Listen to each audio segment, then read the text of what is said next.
오늘 말씀은 누가복음 13장과 마태복음 20장, 지난 시간에 강론했던 마태복음 19장을 마치고 이제 20장을 시작하다가 마무리를 짓지 못해서 마태복음 20장과 누가복음 13장을 중심으로 여러분들에게 말씀을 강론할 것입니다.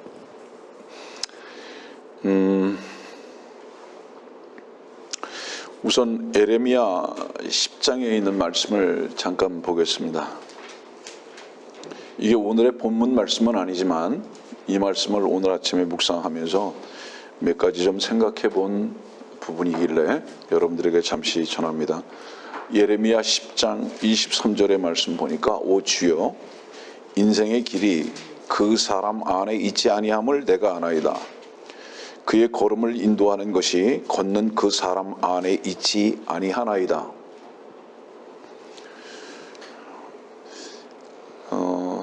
이런 고백을 할 수 있다면 그 사람은 주님의 길 가운데에서 순종의 길이 무엇인지를 배운 사람이 확실하고 주님의 인도하심이 어떻게 그 자신을 지금 현재까지 이끌어 오셨는지를 분명히 경험한 사람임에 틀림이 없습니다. 여기 오 주여 23절에 그 시작을 오 주여라고 시작하고 24절에도 오 주여라고 그 말씀을 시작하십니다.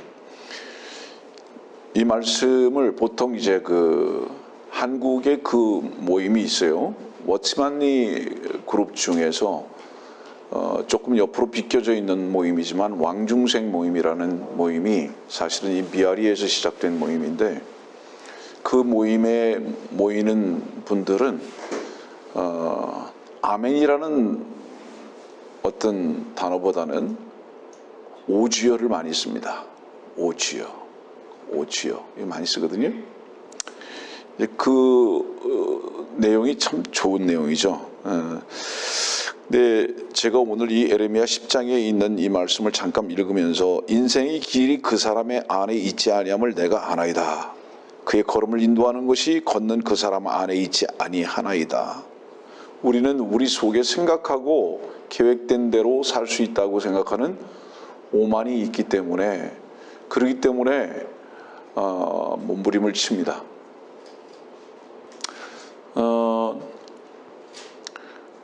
새들에게 국경이 있을까요? 물고기에게 정해놓은 지역이 있을까요? 산노루들은 내 나라 내 나라가 있을까요?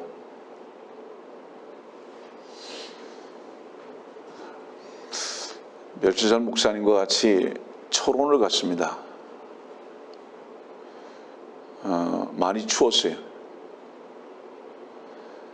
가장 먼저 발길이 머문 곳이 어디냐면 남로당사였습니다. 왜냐하면 그 지역은 6.25 이전까지만 하더라도 북한 땅이었기 때문에 철원 지역을 관할하던 남로당 본부 건물이 있는 곳, 포탄과 총탄 자국이 아주 많이 난 곳입니다. 예전에 제가 한번 그곳을 들른 적이 있는데 그곳을 들러서 옛 추억을 한번 생각해 봤습니다. 거기서 몇 킬로를 더 북쪽으로 들어가면 백마고지라는 곳이 나옵니다. 그곳을 향해서 차를 움직이면서 가는데 양쪽 옆에는 다 지뢰밭이라고 계속 써 있어요. 지뢰. 근데 그 지뢰밭에 분명히 나무들도 있고 풀도 있고 봄이 되면 꽃도 피겠죠? 예. 그 지뢰밭은 최소 한 70년이 됐습니다. 지금 6.25 동란이 일어난 지가 70년이니까요. 거길 지나서 이제 백마고지를 갔다가 돌아오는 길에 백마고지 앞에 가서 대한민국 만세도 부르고 거기서 그 치열했던 전투의 현장을 생각해 보기도 했습니다. 돌아오다가 목사님은 눈이 나보다 큰데도 내가 보는 걸 못 보고 지나가려고 그랬는데 제가 저기 뭔가 있다고 스탑하라고 차를 다시 뒤로 갔습니다. 뭐가 있었겠어요? 제두루미가 여러 마리가 논에서 이제 곡식을 주워 먹고 있는 거예요. 제가 옛날 생각이 났습니다. 1992년도 러시아에 갔을 때 제가 브라디보스토크를 갔었는데 그 지역이 원래 러시아와 중국의 국경지대입니다. 그래서 그 가운데를 흐르는 강 이름이 중국 쪽에서 볼 때는 흑룡강이라고 얘기합니다. 그 다음에 러시아 쪽에서는 우스리강이라고 얘기하는데 그 발원지 쪽이 바로 아주 매우 추운 곳입니다. 거기서부터 이제 이 두루미가 내려오는 거거든요. 물론 이제 날아오는 거예요. 그래서 이제 초론 평야에서 겨울을 지나고 다시 돌아가는 겁니다. 러시아에서 중국을 거쳐서 김정은이 머리에다가 새똥을 쌌는지 모르지만 거길 지나서 초론까지 왔습니다. 누구도 제재하는 사람이 없습니다. 그냥 계절을 따라서 움직이는 거죠. 본능이죠. 왜 우리나라 니네 나라가 생겼을까요? 누가 그렇게 만들었을까요? 우리나라와 니네 나라가 없어지려면 하나밖에 없죠. 만왕의 왕 만주의 주이신 주께서 오셔서 온 세상을 다스리실 때 그때는 예루살렘 하나만 수도가 되죠. 그분만이 왕이십니다. 왜 나라를 이렇게 갈라놨죠? 다 인간의 욕심들이 그렇게 만들어 놓은 것입니다. 예. 여러분들 주님 안에 있으면 자유롭거든요. 그 자유를 여러분들은 혹시 경험을 하고 사시는지. 자유는 무엇을 의미하는지 아세요? 갇혔으나 자유한 것, 마음이 속박되지 아니하는 것, 그것을 말하는 것입니다. 오늘 아침에 어떤 분이 그랬어요. 얼굴이 참 좋다고. 예, 얼굴이 참 좋습니다. 저는 17시간을 속을 비워서 그런지 더 좋습니다. 사실은 저는 지금 한국에서 7개월 동안 정말 많은 것을 배우고 누리고 또 얻고 있습니다. 몸은 갇혀 있는 것 같지만 주님 안에서 얼마나 많은 것을 누리고 있는지 여러분들이 아시고 또 주께서 아십니다. 누가 갇히기를 원하겠습니까? 누가 붙들림을 받기를 원하겠습니까? 하나님께서 이곳에 두지 않으셨으면 절대로 잊지 못했습니다. 어떤 사람에 의한 게 아닙니다. 어떤 일 때문에 아닌 것입니다. 하나님은 그 일과 그 사람을 통해서 하나님의 일을 제 안에서 이루시고 그분의 목적에 따라서 저를 인도하시기 위한 분명한 섭리가 있으셨다는 것을 압니다. 그래서 여러분들에게 이 말씀 먼저 드리는 이유는 뭐냐면 겸손하십시오. 우리가 왜 스트레스가 쌓이는지 아십니까? 일 때문에 절대로 아닙니다. 그 일의 결과를 붙들었기 때문에 스트레스가 쌓이는 겁니다. 절대로 일 때문에 스트레스 쌓이지 않아요. 그 일의 결과에 너무 연연하기 때문에 내려놓으십시오. 네. 그분께서 다 이끄심의 이유가 있다는 것을 여러분들 마음 가운데 반드시 인정하시기를 바랍니다.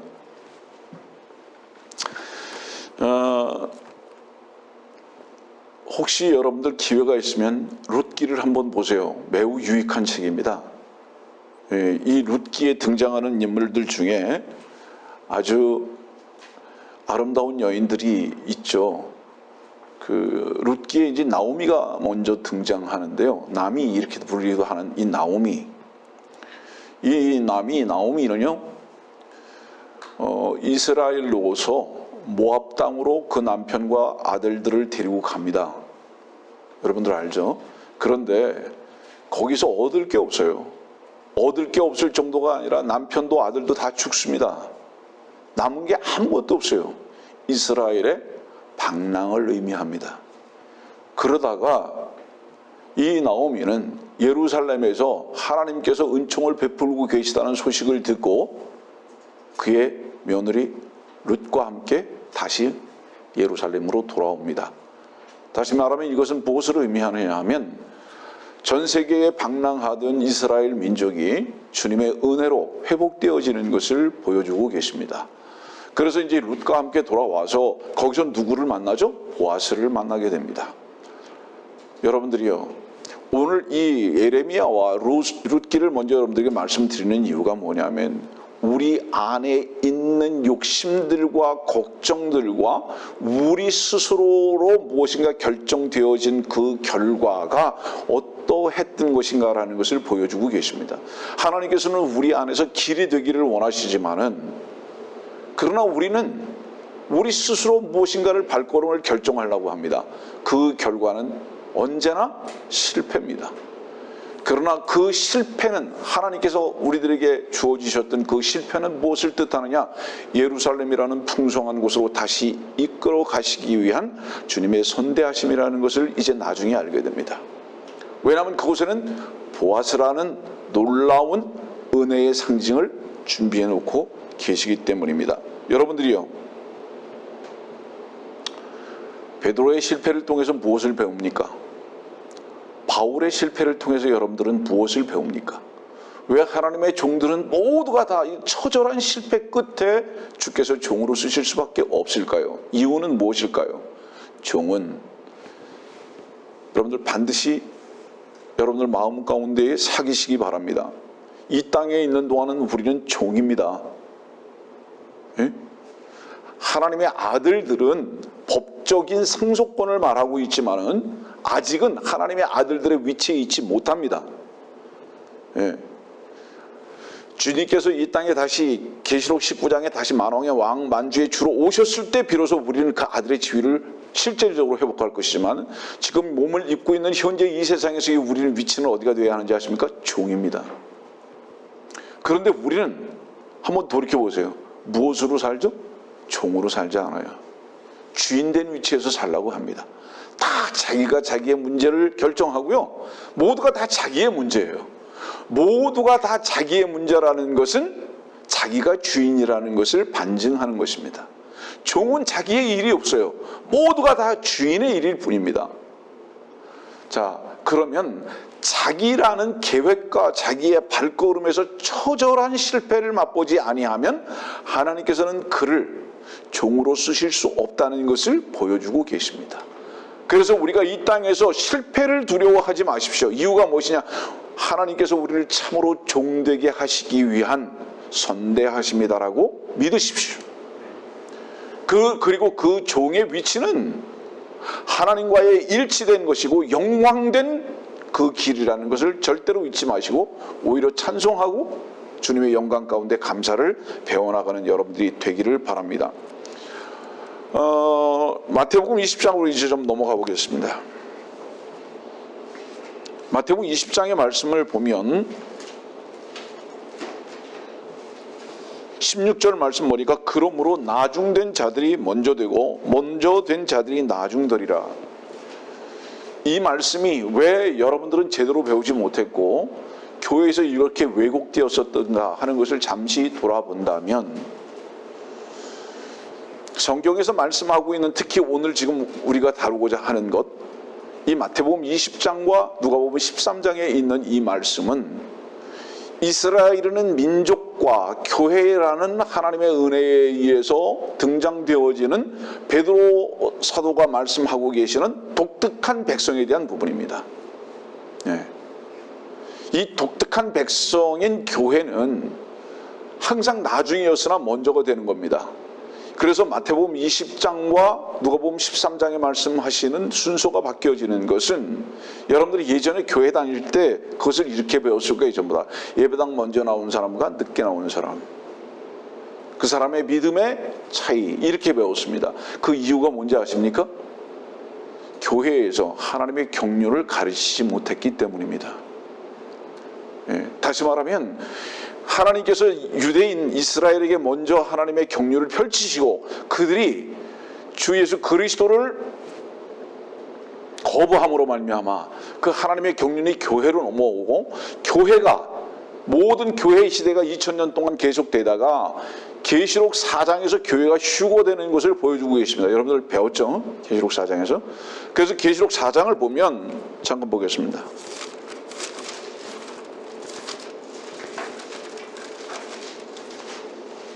4장 1절입니다. 이 일 후에 내가 쳐다보니 보라 하늘에 한 문이 열려 있는데 내가 들은 첫 음성은 나팔 소리 같았으며 내게 말하여 이르기를 이리 올라오라 내가 이후에 마땅히 일어나야 할 일들을 네게 보여주리라고 하더라. 이 계시록 4장 1절에 대해서 계시록 설교를 할 때마다 한 두세 차례 여러분들에게 다룬 적은 있지만은 계시록 4장 1절만 다룬 적은 없어서 제가 지난주에 어떤 분하고 교제하면서 잠깐 얘기했듯이 계시록 4장 1절의 이 부분만을 가지고 1시간을 강론을 하기로 마음을 먹었습니다. 왜냐하면 이 부분이 너무 중요하고 사람들이 이 부분에 대해서 많이 오해를 하고 있기 때문에 그래서 이 부분에 대해서만 가지고 1시간 곧 강론을 할 것입니다. 그래서 이제 교회는 계시록 4장 1절에 휴거가 되거든요. 그래서 여기 4장 1절에 보면 이후에 마땅히 일어나야 할 일들을 네게 보여주리라 했을 때 이후에 마땅히 일어나야 할 일은 야곱의 고난의 때라고 주어지고 있는 이스라엘의 고난을 말하고요. 그러다가 계시록 19장에 보면 이 고난이 다 끝나고 그 다음에 이제 만왕의 왕 만주의 주가 재림하십니다. 이 계시록 19장이에요. 굳이 여러분들에게 지금 이 말씀을 전하는 이유는 뭐냐 하면 지금은 아직 계시록 4장 1절까지 가 있지 않습니다. 그러나 이 계시록 4장 1절인 교회의 휴거는 바로 우리 앞에 와 있습니다. 예. 이것은 결코 오늘 이루어진다고 하더라도 결코 급하거나 이상한 것이 아닐 만큼 교회의 휴거는 바로 앞에 와 있습니다. 예. 그런데 이제 교회의 휴거가 되면 이후에 일어날 일이 생기는데 그것이 대환란입니다. 그리고 이 대환란은 유대인들에게 집중한 환란입니다. 전 세계에 일어날 일이지만은 그리고 주님께서는 이 대환란이 끝나고 난 다음에 교회에 휴거된 자들과 함께 재림하십니다. 이것이 계시록 19장에 있는 말씀이에요. 이 말씀을 굳이 여러분들에게 지금 설명하는 이유는 뭐냐 하면 지금은 유대인의 때가 아닙니다. 지금은 교회 시대예요. 근데 먼저 됐던 유대인들이 주 예수 그리스도를 배척함으로 말미암아 교회라는 나중이 먼저가 되어버린 그런 상황입니다. 이 문제를 여러분들 앞에 소개를 하려고 하는 거예요. 교회에서 이렇게 하나님의 경륜을 제대로 가르쳐주지 않았기 때문에 다시 말하면 하나님의 말씀을 나누어서 공부하지 않았기 때문에 여러분들은 교회에서 오해를 가지고 배웠던 것입니다. 그래서 예배당에 먼저 나온 사람, 늦게 나온 사람 이렇게 배운 거예요. 자, 마태복음 20장 말씀 1절 보니까 포도원을 다루고 계십니다. 포도원. 예. 여러분들 이 원래 포도원은요 이사야서 5장을 보면은 오늘 말씀이 과연 시간이 어떻게 될지는 모르겠습니다. 이사야서 5장을 보면 시간 되는 대로 하겠습니다.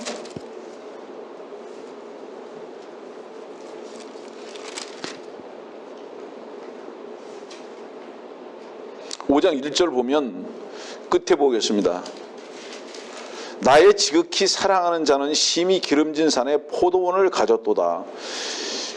그래서 이 5장은 포도원에 대한 말씀을 계속하고 계시거든요. 절절마다 보세요. 계속 포도원 계속 이 포도원을 말씀하세요. 이 포도원은 무엇이냐 하면 지금 교회로 표현되고 있는 성도들을 말하는 것이 아니고 교회를 말하는 것이 아니고 이사야서 5장에 말씀하고 있는 이 포도원은 이스라엘을 말합니다. 원래의 성경에서 말하는 포도원은 이스라엘이고요. 원래의 양무리는 이스라엘입니다. 근데 이것이 이스라엘이 취소된 것이 아니라 나중에 이제 다시 회복됩니다. 예. 그래서 없어진 게 아니에요. 예. 지금 현재는 우리가 양무리로 보여지고 있고 우리가 포도원으로 주님께서 불려줄 수 있지만 영적인 의미에서 사실적 의미에서는 이스라엘을 말씀하고 있다는 것을 잊어버리지 마시기 바랍니다. 그래서 마태복음 20장 1절에 이 포도원을 말씀하고 계시는데 품삯을 정했습니다. 한 데나리온으로 정했어요. 그래서 3절 말씀 보니까 제3시경에 나가서 일하지 않고 장터에서 소송되는 다른 사람들을 보고, 장터에서 소송되는 다른 사람들. 자, 이런 말씀들을 여러분들 이제 보겠습니다. 원래 우리는요, 이방인들은요, 포도원 밖에 있었던 자들이에요. 이스라엘 밖에 있었던 자들이라고요. 그래서 소송되고 있었어요. 우리는 포도원에서 아무 일을 할 수가 없어요. 근데 지금 불렀습니다. 처음 교회 시대 때요, 이방인들을 부르셨어요, 주님께서. 물론 첫 번째 이방인들의 사도는 사도 바울인 것을 여러분들 아십니다. 그때 어떤 일이 있었죠? 많은 박해가 있었고요, 핍박이 있었습니다. 뿐만 아니라 무슨 일들이 있었습니까? 그 이후로는 영적인 기근 상태, 배교, 그 다음에 뭐죠? 교만, 교활, 이단, 형제들의 핍박, 너무나 많은 일들이 있었습니다. 교회에서 있었던 일들이죠. 그 영적 기근 시대 때도 말씀하고 계십니다. 그래서 지금 지금 마태복음 20장에 있는 이 포도원은 원래 주님께서 계획하신 이스라엘의 포도원을 말씀을 하고 계시다가 이 포도원이 사실은 어디로 지금 이제 넘어가고 있냐면 교회로 넘어가고 있습니다. 사도행전 13장 말씀 한번 여러분들 보세요. 사도행전 13장.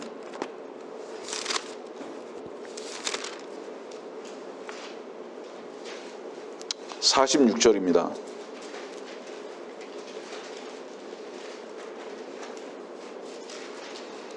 그때 바울과 바나바가 담대하게 말하기를 하나님의 말씀을 먼저 너희에게 전해야 하는 것이 마땅하나 너희가 그 말씀을 외면하고 너희 스스로가 영생을 받을 자격이 없다고 판단하였으니 보라, 우리가 이방인들에게로 향하노라. 이는 주께서 우리에게 명하시기를 내가 너를 이방인들의 빛으로 세웠으니 너는 땅끝까지 구원을 베풀라 하였음이라 하더라. 예. 여러분들 마태복음 28장에 보면요, 마태복음 28장에 보면 끝자락입니다.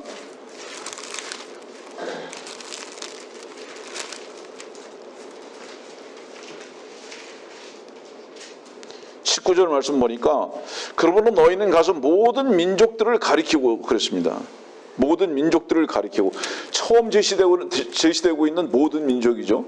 이 주님께서 죽고 다시 부활하시기 전에는 주의 말씀의 복음이 이스라엘에게만 집중됐던 겁니다. 그런데 주님께서 죽고 부활하시고 나서 이제 모든 민족에게로 이렇게 제시되고 계시고, 그 다음에 이제 사도행전도 보세요. 앞쪽으로 가면 뭐라고 말씀하고 계시나?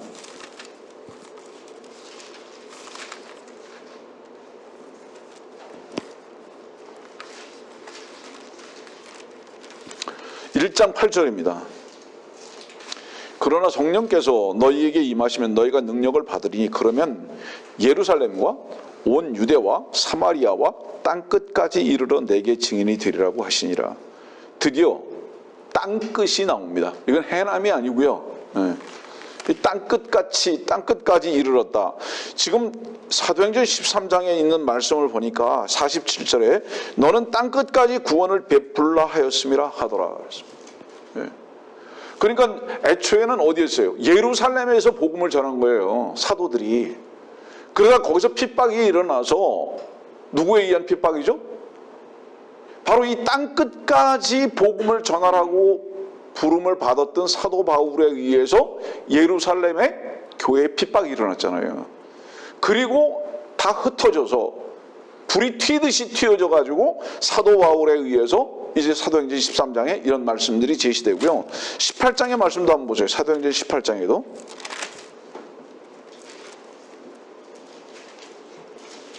(6절입니다)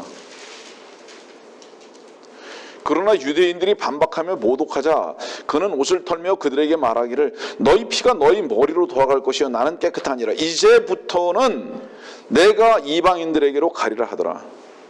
사도 바울도요, 목숨을 걸 만큼 자기들의 민족들에게 복음을 전하는 데 집중했었습니다. 이제 로마서에도 이 말씀 나오는 거예요. 예. 그만큼 사도 바울은 유대인들에게 복음을 전하는데 온 전심 전력을 다했지만은 유대인들이 이 복음을 거부한 거예요. 그랬기 때문에 결국은 이방인들로 옮겨진 나중된 자들이 먼저 되는 위치로 올라가게 되는 것입니다. 자, 그러면 그들이 왜 주님의 복음을 거부했을까요? 지금 이 시대 똑같아요. 여러분들이 오늘 말씀을 들으면서 한 가지 절대로 잊어버리지 말아야 할 것은 육신적으로 유대인들이나 이스라엘을 다룰 때에 반드시 이 코어로 무엇을 다루셔야 하는지 아십니까? 지금 이 시대에는 종교인입니다. 그렇게 다뤄야 되는 거예요.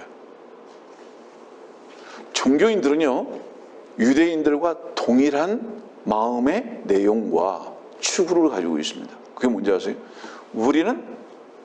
나는 하나님의 뜻대로 살고 있고 앞으로도 살 것이다. 그래서 자기 자신의 열정을 가지고 하나님을 섬기는 것이 유대인들이나 종교인들의 공통점입니다.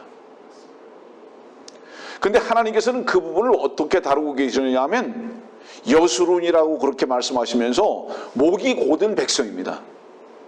이 목이 곧했다는 것은 뭐를 의미하는지 아세요? 목이 처지지 않았어요. 자기가 머리예요. 내가 무엇을 할 수 있다는 거죠. 인간에게 가장 공통적인 가치와 특징이 뭔지 아십니까? 인간에게 갖는 가장 공통적인 가치와 특징, 선하려고 하는 겁니다. 의로워지려고 하는 겁니다. 이 모든 가치가 동일합니다. 이것이. 그것은 무엇을 의미하느냐 하면 모든 사람들은 종교성을 가지고 있다는 것을 의미합니다. 그런 성경은 하나님께서 뭐라고 말씀하시냐면 전부 다 거짓되다, 다 죄인이다. 의인은 한 사람도 없다 이렇게 말하는데 거기서 의인은 한 사람도 없다는 그 말씀을 여러분들 어느 만큼 인정하십니까? 모두가 다 죄인이다라는 이 말씀을 어느 만큼 인정하십니까? 다시 쉽게 말씀드리면 인간은 거짓되다, 죄인이다, 헛되다. 이 말씀이 무엇을 의미하는지 아세요, 여러분들? 아무리 노력해도 노력하더라도 죄인일 뿐이고 아무리 노력을 해도 헛된 것뿐이고 지금 이 말씀을 하는 거예요. 다시 말씀드리지만은 어떤 짓거리를 말씀하시는 것이 아니라 본질을 말씀하고 계신 거예요. 본질을. 하나님께서 말씀하실 때 모든 인간은 죄인이다 이렇게 말씀하셨던 것은 그가 어떤 몸부림을 쳐서 의롭게 살라고 하더라도 그 바로 노력 자체가 죄다라는 것을 정의하고 계신 거예요. 그래서 인간의 모든 의롭게 되려고 하는 모든 노력은 거짓, 나아가서 위선이다라고 표현하고 계시는 겁니다. 그 왜 위선인지 아십니까, 여러분들? 하나님께서 말씀하시고 평가하신 그 평가를 자기의 땀의 노력으로 무엇인가 바꿔놓으려고 하는 노력을 위선이라고 얘기하는 겁니다. 자기를 쓰는 거예요. 자기 최선을 말하는 거예요. 그러나 인간의 최선은 어디로 나가고 있는 것이냐? 불로 들어가고 있는 겁니다. 이것을 전인격적으로 받아들여 본 적이 없어요. 자기 자신의 본질을 하나님 앞에 거꾸로 져 본 적이 없다 이 말이에요.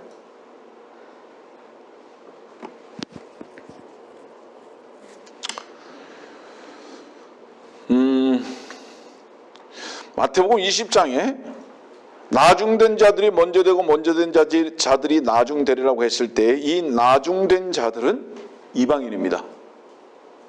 다른 표현을 얘기할게요. 여기에서 나중된 자들은 뭐를 얘기하는지 아십니까? 저 같은 사람들. 어떤 분들이 저를 이렇게 표현합니다. 위선자, 개. 저는 그분들의 평가가 얼마나 그렇게 정확한지 정말입니다. 제가 빈정대는 게 아니에요.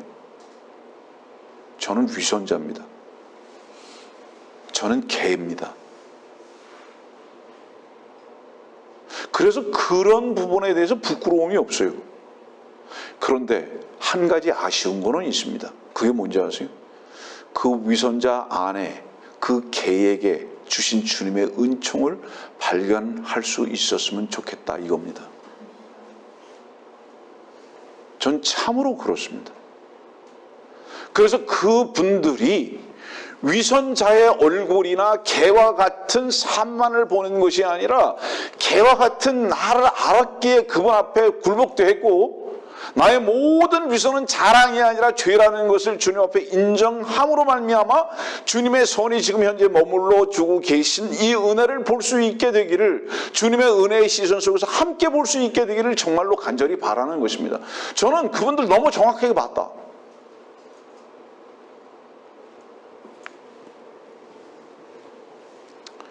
저는 나중된 자였습니다.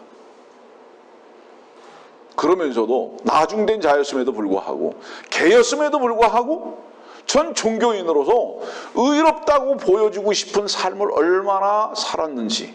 그러나 하나님께서는 바로 그 옷을, 양파 껍질 같은 그 옷을 낱낱하게 다 벗겨버리셨습니다.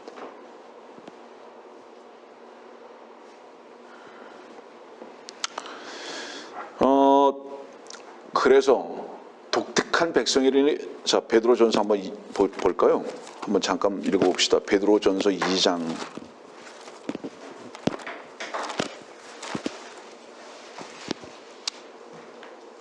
9절입니다. 그러나 너희는 선택받은 세대요, 왕같은 제사장이며 거룩한 민족이요 독특한 백성이니 이는 너희를 어두움에서 불러내어 그의 놀라운 빛으로 들어가게 하신 분의 덕을 너희로 선포하게 하려는 것이니라. 거룩한 민족이고 독특한 백성이다. 자, 잠깐만요. 이 누가 말씀하신 거예요? 이 말씀이 여러분들의 마음 가운데에 은혜로 와 닿고 있다면요, 그 사람은 거룩한 민족과 독특한 백성이기 이전에 저는 개였습니다라는 것을 그분 앞에 고백한 게 확실합니다. 네. 내가 개였습니다라는 것을 고백한 것이 확실하기 때문에, 자, 우리 다른 곳을 한번 볼까요? 마태복음 15장 말씀 봅시다. 마태복음 15장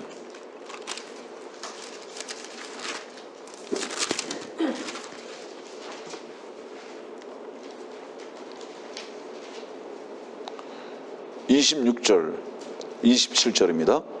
주께서 대답하여 말씀하시기를 자녀들의 빵을 가져다가 개들에게 던져주는 것이 옳지 않도다라고 하시니 그 여인이 말하기를 그러하옵니다 주여, 그러나 개들도 그들 주인의 식탁에서 떨어지는 부스러기를 먹나이다라고 하니, 이 여인이 어떤 여인이죠? 이 여인은 22절의 말씀 보면 한 가나안 여인입니다. 이 가나안 여인은 뭐죠? 분명히 제가 볼 때는 검둥이였을 것입니다. 네, 가나안은 검둥이니까요. 네. 이 가나안 여인이 뭐라고 얘기합니까? 주께서 말씀하시기를 자녀들의 빵을 가져다. 원래 빵, 곧 나의 생명은 나의 자녀들, 곧 뭐예요? 이스라엘에게 내가 생명이 되기 위해서 왔다. 너하고 상관없다. 그 개들한테 주는 게 맞지 않다.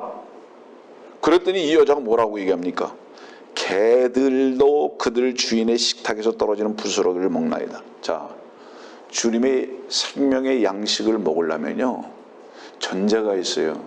그분의 거룩한 백성과 독특한 백성이 되기 위해서는 전제가 있어요. 그게 뭔지 아세요? 주인이셔. 저는 개입니다. 이 고백이 먼저 있어야 되는 거예요. 저는 개입니다. 개는 개 알아보죠. 개였던 사람은 개인 저를 알아봅니다. 개였던 사람은 개인 저를 알아보고, 하나님의 독특한 백성이 된 사람도 그 개의 고백으로 인해서 독특하고 거룩한 백성이 된 것도 알게 됩니다. 저는 여러분들이 이 은혜가 있기를 바라는 거예요. 그래서 원래 저 같은 자는 개였습니다. 제가 독특한 백성이 됐던 유일한 이유는 뭐냐면 단 하나예요. 저는 개입니다라는 것을 고백했을 뿐이에요. 그분께. 주께서는 그거 하나를 고백해 하시기 위해서 이렇게 어때요? 어거지를 쓰신 거예요. 마태복음 15장에. 이 마태복음 15장 보세요. 관계도 안 하세요. 무관심해요. 이 여인에게. 아파? 마땅하지, 너 아프지? 나하고 무슨 상관이야? 마음대로 사는 거, 지 뜻대로 사는 거, 그것이 옳은 일이든 거짓된 일이든 마음대로 살아요. 개들이 그런 거거든요, 원래. 그런데 주께 고백했을 때, 나는 개입니다라고 고백했을 때 어떤 놀라운 일이 생기죠? 그분의 거룩하심이 개로 고백한 그 사람에게 전가가 된다는 겁니다. 이런 놀라운 일이죠. 이게 놀라운 일이에요. 한국에 와보니까요, 미국보다도 개가 더 신이 되어 있습니다. 이 한국에 계신 분들이 너무 허전한 거예요. 내가 보니까.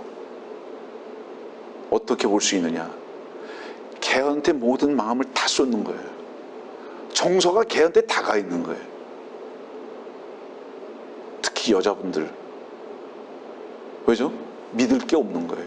의지할 게 없는 거예요. 그러니까 개라도 의지하고 싶은 거예요.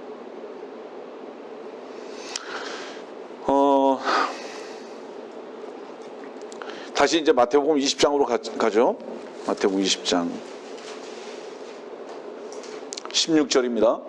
지난번에 잠깐 소개했지만은, 그러므로 나중된 자들이 먼저 되고 먼저 된 자들이 나중되리라. 반드시 그렇게 된다 이 말이죠. 그러므로, 반드시 그렇게 된다. 이것이 경륜이고 순서다. 여러분들이요, 먼저 되기를 원하십니까? 구원받지 못한 분들이요, 당신이 개인 것을 먼저 알고 나중된 위치에 있는 것을 먼저 고백하십시오. 이 나중이 뭐죠? 불 속에 들어가는 거예요.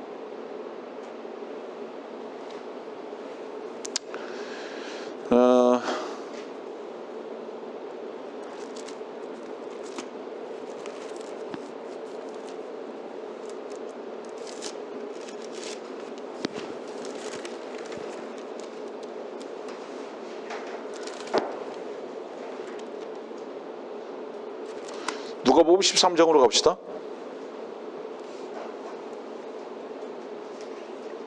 누가복음 13장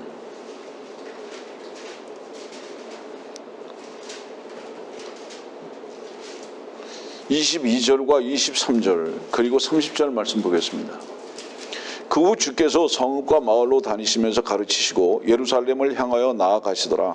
그때 어떤 사람이 주께 말씀드리기를, 주여, 구원을 받은 사람들이 적으니까 라고 하니 주께서 그들에게 말씀하시니라. 30절 말씀입니다. 그리고 보라, 나중된 자로 먼저 되고 먼저 된 자로 나중될 자도 있으리라고 하시더라.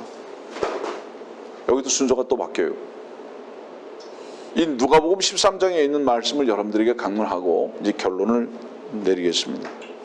이 말씀을 강론하기 전에 18절 19절 말씀에 몇 가지 특이한 말씀을, 여러분들이 혹시 잘못 배웠을 수 있는 말씀을 잠깐 소개하면서 넘어갑니다. 18절 말씀 보니까, 하나님의 나라는 무엇과 같으면 내가 무엇에 그것을 비유할까? 그런데 19절, 그것은, 하나님의 나라는 겨자씨 한 알과 같아서 어떤 사람이 가져다가 자기 정원에 심었더니 자라서 큰 나무가 되어 공중의 새들이 그 가지에 깃들여 있느냐고 하시더라. 21절 말씀 봅니다. 그것은 어떤 여인이 가져다가 가루 섬 아래 숨겨놓아 전체를 부풀게 한 누룩과 같으니라고 하시더라.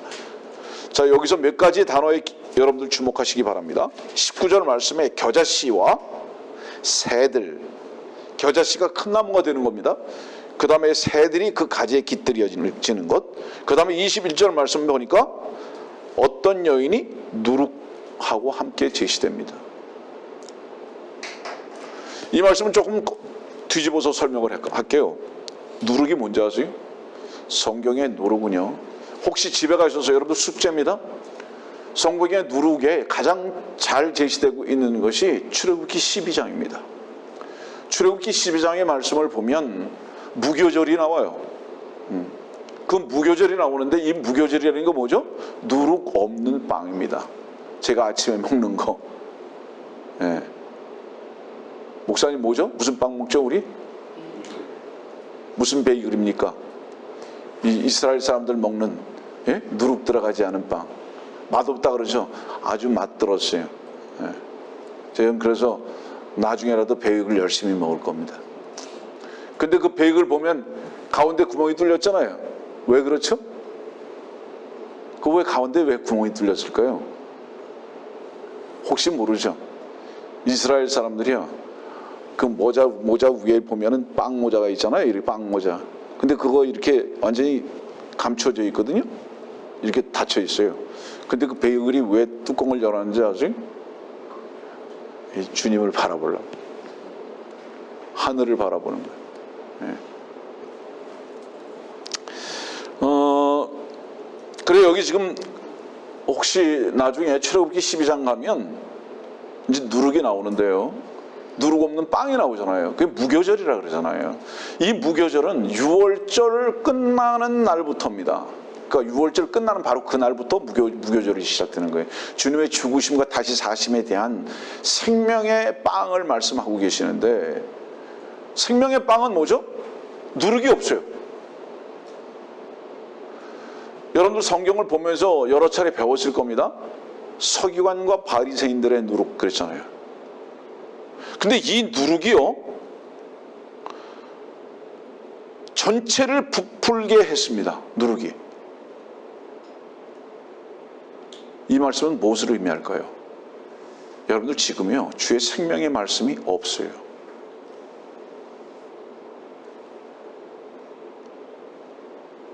누룩 없는 빵이 없어요. 다 어떤 누룩만 있는지 아십니까? 종교의 누룩이 있습니다. 바리새인과 서기관들의 누룩, 이거 뭐예요? 인간의 최선만 있는 겁니다. 그러니까 교회는 무엇을 가지고 만나고 모이느냐 하면 주님의 최선을 믿는 무리가 아니고요, 주님의 흘리신 열정과 사랑을 믿는 무리들이 아니고요, 우리가 서로 사랑하자라는 것을 주님의 이루신 사랑 가운데서 찾는 것이 아니라요, 우리 안에 있는 액기스를 뿜어내는 무리들이 돼버리고 말았다 이 말이에요. 인간의 액기스를 뿜어내는 무리들이 돼버리고 말았다 이 말이에요. 인간의 최선만 강조하는 무리들이 돼버리고 말았다 이겁니다. 이것이 온 교회에 아주 완전히 감싸버리고 말았습니다. 교회는 뭔지 아세요 여러분들? 누룩 없는 빵들의 모임입니다. 교회가 가장 경계해야 할 것은 뭐냐면 인간을 쓰는 것입니다. 인간이 쓰여지고 있다면 교회가 아닙니다. 교회는 약속의 말씀이 시작하시고 마치시는 것입니다. 그래서 교회는 이삭 외에는 없는 거예요. 절대로 교회에는 이스마엘은 그 회중에 들 수가 없습니다. 근데 약속은 없고 인간의 최선만 있게 돼버리고 말았던 것입니다. 누룩이죠. 그래서 이 누룩이 온 교회라고 일컬어지고 있는 곳에 다 퍼져지고 말았습니다. 근데 이 누룩이 어디서부터 퍼져졌느냐? 한 여인, 어떤 여인으로부터 퍼져졌는데요. 이 어떤 여인이죠? 이 여인은 계시록의 17장과 18장에 등장하고 있는 캐톨릭입니다. 왜냐하면 캐톨릭은 구원도 행함으로 얻을 수 있다라고 말하고 있기 때문입니다. 예. 믿는 것만이 아니에요. 행함으로. 예. 그런데 실상 그들은 행함과 믿음과 행함에 대한 연합이 뭐를 의미하는지 아십니까 여러분들? 하나님과 인간의 연합전선입니다. 구원은 주께서 홀로 이루셨습니다. 주께서 홀로 이루신 거예요. 인간의 피가 하나님의 보혈과 합쳐지는 순간 그것이 뭐가 되는 겁니까? 짐승이 되는 겁니다. 무서운 시도가 있는 거죠. 이 여인이 전 기독교계를 완전히 잠식해버리고 말았던 거죠. 이제 그 위로 올라갑니다. 19절입니다.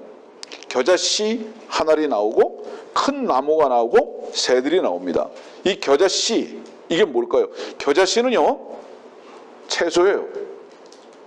겨자는 채소예요. 나무가 될 수 없어요. 이 성경에서 이 나무는 뭐를 말할까요? 여러분들 그 에스겔서 한번 말씀 한번 볼까요? 에스겔서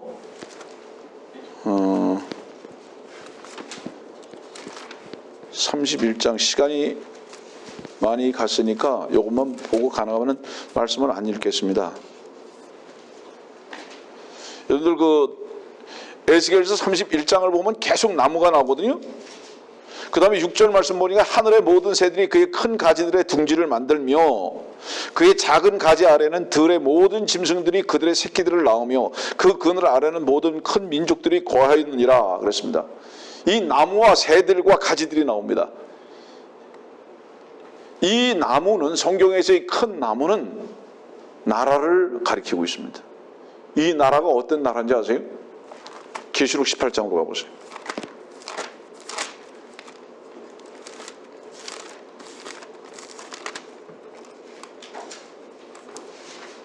계시록 18장 2절입니다. 그가 큰 음성으로 힘있게 외쳐 말하기를 큰 바벨론이 무너졌도다. 마귀들의 거처가 되었고 온갖 더러운 영의 소굴이요 모든 더럽고 가증한 새의 소굴이로다. 캐톨릭은요 가장 큰 나무입니다. 이 나무는 아프리카부터 유럽과 오세아니아와 남미와 북미와 아시아에 이르기까지 가장 큰 나무가 됐습니다. 전 세계의 가장 큰 나무가 된 나라가 바로 캐톨릭입니다. 그런데 이 캐톨릭은 사실은 자기들이 뭐라고 얘기합니까? 기독교라고 얘기합니다. 자기네들이 오늘 마태복음에, 누가복음에 있는 말씀에 따르면 이게 뭐죠? 자기네들은 겨자씨라고 얘기하는 거예요. 그런데 사실은 뭐예요? 큰 나무가 됐습니다. 그리고 거기에 뭐가 있는지 아세요? 에스겔서 31장의 말씀과 연결되어지는 건데요. 새들이 기거합니다. 성경에서의 새는 공중 권세 잡은 마귀를 가리킵니다. 그래서 이 공중 권세 잡은 마귀가 마태복음 13장 말씀 보면 이 말씀에 대해서 어떻게 말씀하죠? 마태복음 13장 보겠습니다.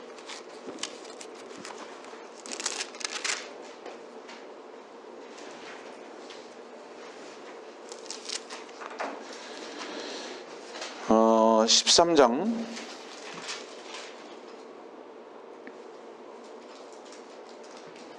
19절 말씀과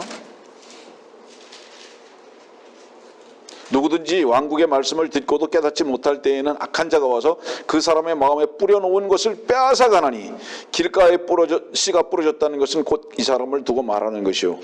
새가 딱 말씀의 씨를 가져가 버린 거예요. 그래서 이제 31절과 2절 보십시오. 마태복음 13장 31절과 32절. 주께서 그들 앞에 또 다른 비유를 들어 말씀하시기를 천국은 어떤 사람이 가져다가 자기 밭에 뿌린 겨자씨 한 알과 같으니 그것은 참으로 모든 씨보다도 작지만 자라나서 푸성기 중에서 가장 커지고 나무가 되면 공중의 새들이 와서 그 가지에 깃들이니라고 하시며.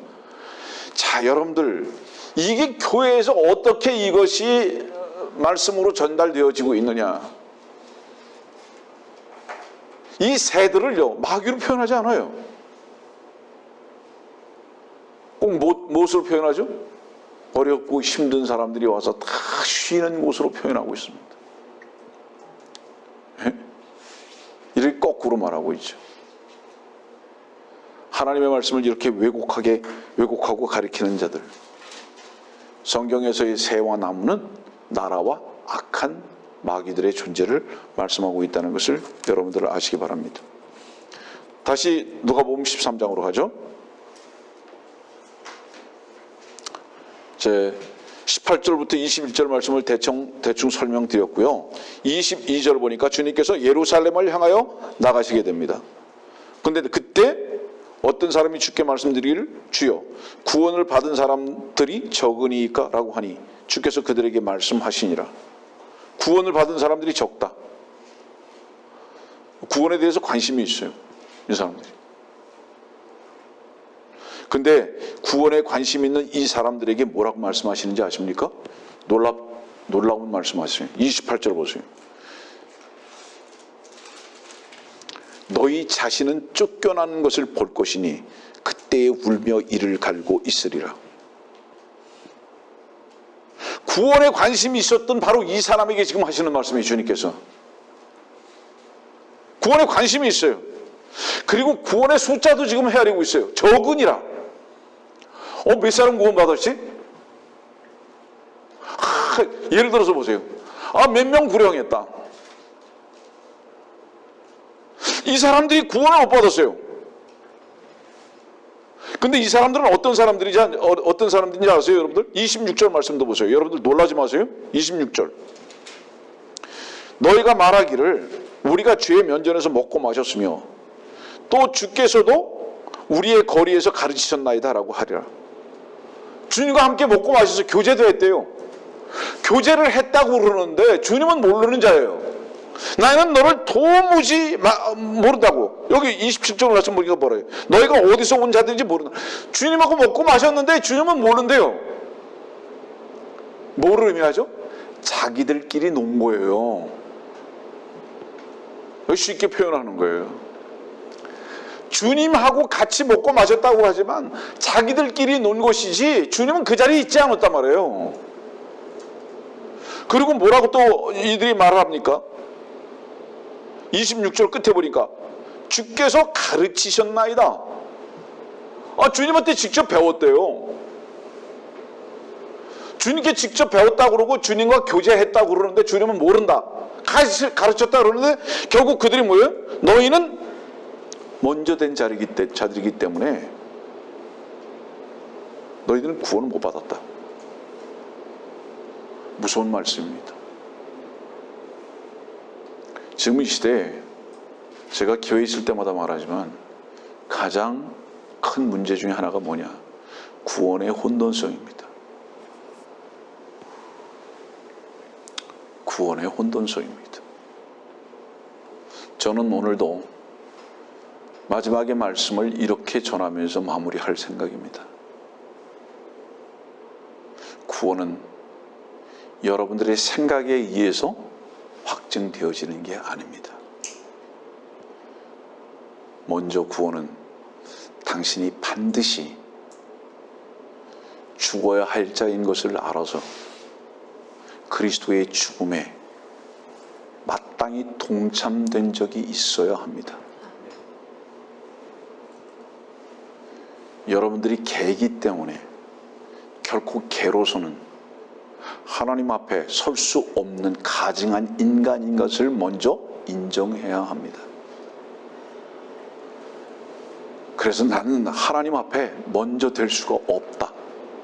여러분들, 주께서 말라기에 있는 말씀도요, 왜 야곱은 사랑했고 에서는 미워했는지 아십니까? 에서는 왜 미워하시고 왜 야곱은 사랑하셨는지 아십니까? 이유가 뭔지 아십니까? 에돔은 나는 먼저 된 자기 때문에, 장자이기 때문에 하나님의 은총을 분명히 받을 수밖에 없어. 하나님의 모든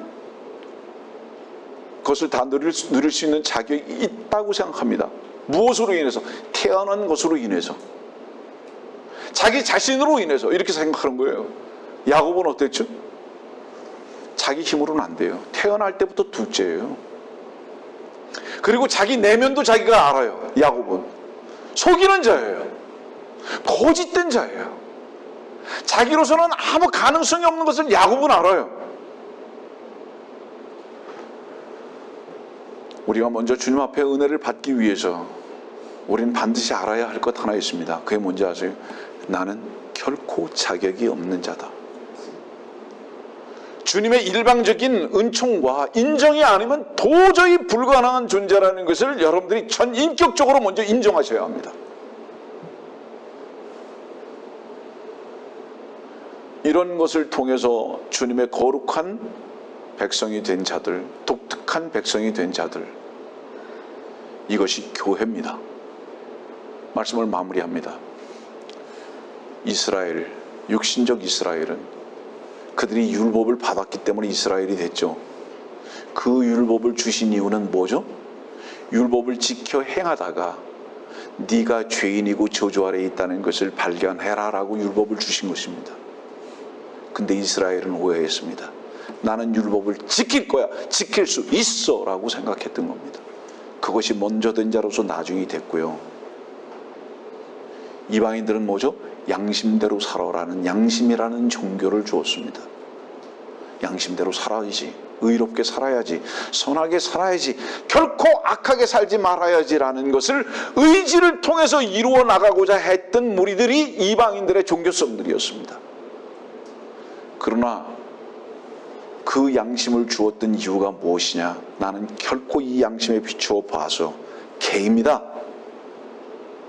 나는 이 양심대로 살 수 없는 자였습니다. 고로 율법과 양심에 비추어서 마땅히 죽어야 할 존재입니다라는 것을 발견하고 전 인격적으로 인정케 해서 그리스도의 죽으심에 동참케 하시기 위해서 여러분들이요, 먼저 된 자가 되기를 원하십니까? 먼저 된 자는 주께서 먼저 되게 하시는 것입니다. 먼저 되려면, 주님의 은혜로 먼저 된 자가 되려면 반드시 여러분들은 나중에 있을 수밖에 없는 존재인 것을 전인격으로 인정하셔야 됩니다. 그때 비로소 그 인정을 통해서 주님께서는 여러분들을 먼저의 위치에 놓으시겠다고 약속하셨습니다. 누가복음 13장, 마태복음 20장에 나중된 자가 먼저 되는 것은 이방인들의 교회를 말씀하고 있는 것이지만 실제적으로는 개와 돼지와 같은 것을 인정한 자들, 나는 이 양심을 지켜 행할 수 없어서 마땅히 멸망받을 수밖에 없는 존재라는 것을 전인격적으로 인정한 자들이 주님의 은총으로 하나님의 아들들이 되는 것을 가르쳐주고 계시다는 것을 잊지 마시기 바랍니다.